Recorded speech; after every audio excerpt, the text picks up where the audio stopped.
Hello, good morning बच्चों। आज हम संचयन का लेसन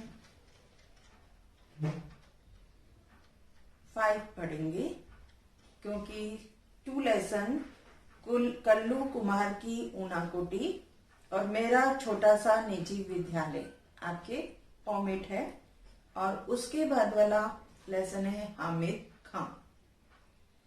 तो हामिद खां जो कहानी है, आज मैं इसको शॉर्ट में समझा रही हूँ, इसके और इनके लेखक के बारे में। तो ये जो कहानी है, इसके लेखक ने बड़ी ही सहजता से हिंदू और मुसलमान दोनों के हृदय में धड़कती सहृदयता एवं एकता की भावना को अभिव्यक्त किया है। कि यहाँ पर लेखक ने क्या करा है कि जो उनके मन में हृदय जो धड़क रहा है, उसकी सहृदयता और एकता की भावना को यहाँ पर दर्शाया है। लेखक की पंथ निरपेक्ष मानवीय भावना तक्षशिला निवासी हामिद खां के हृदय को स्पर्श करती है, और उन दोनों में कैसे परस्पर एक सौहार्द पूर्ण आत्मीय संबंध स्थापित हो जाता है, जो मार्मिक वर्णन इस कहानी में प्रस्तुत किया गया है। हामिद खां के जो लेखक हैं वे S.K. पॉटेकार्ट हैं। तो उनकी जीवनी है, वो देखिए पेज नंबर 50 पर। S.K. पॉटेकार्ट, इनका जन्म 1913 में हुआ और 1982 यानी 1913 में उनका जन्म हुआ और 1982 में उनकी मृत्यु हुई। मलयालम के प्रसिद्ध कथाकार S.K. पॉटेकार्ट का पूरा नाम शंकरन कुट्टी पॉटेकार्ट था। उनका जन्म केरल के कोशीकाड यानी कालीकट में हुआ था। इंटरमीडिएट की पढ़ाई पूरी करके वे साहित्य सर्जन में लग गए। पॉटेकार्ट की कहानियों में किसान और मजदूरों की आह और वेदना का सजीव चित्रण हुआ है। यानी इनकी जो भी कहानियां इन्होंने लिखी, उसमें किसानों और मजदूरों की जो आह है उसकी और उनका जो दुख है, उनका सजीव चित्रण उन्होंने किया है। जाति, धर्म और संप्रदाय से परे मानवीय सौहार्द को उभारने में पॉटेकार्ट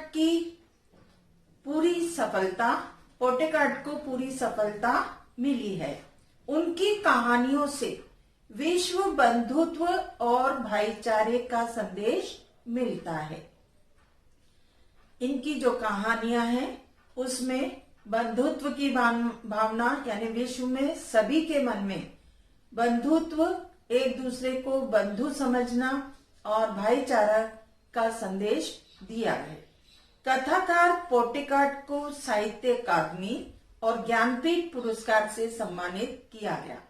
उनकी कहानियों का विश्व की अनेक भाषाओं में अनुवाद हुआ है। उनकी प्रमुख कृतियां हैं प्रेम शिशु, विष कन्या और मुडु पढ़न।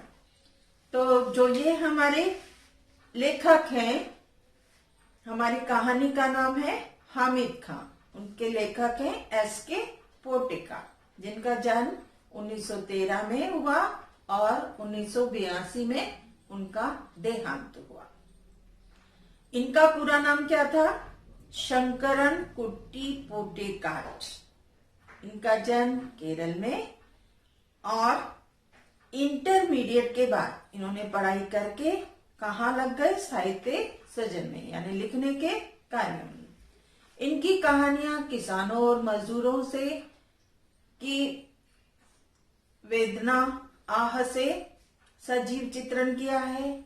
जाति, धर्म, संप्रदाय में मानवीय सौहार्द की भावना को उत्पन्न किया है और उनकी कहानियों में भाईचारे का संदेश मिलता है। तो इनको जो हमारे लेखक हैं पोटेकार, उनको साहित्य अकादमी और ज्ञानपीठ पुरस्कार से सम्मानित किया गया। उनकी कहानियों का विश्व की अनेक कहानियों में अनुवाद हुआ है। जो है इनकी प्रमुख कृतियां क्या है? प्रेम शिशु, विषकन्या और मुड्डू पड़म। ठीक है, तो जो हमारी ये कहानी है इसके अंदर लेखक ने हिंदू और मुसलमान दोनों के हृदय में एकता की भावना को अभिव्यक्त किया है और हामिद खान के हृदय को जो लेखक के द्वारा स्पर्श किया है वो इस कहानी में बताया गया है। ठीक है, एक और बना ले।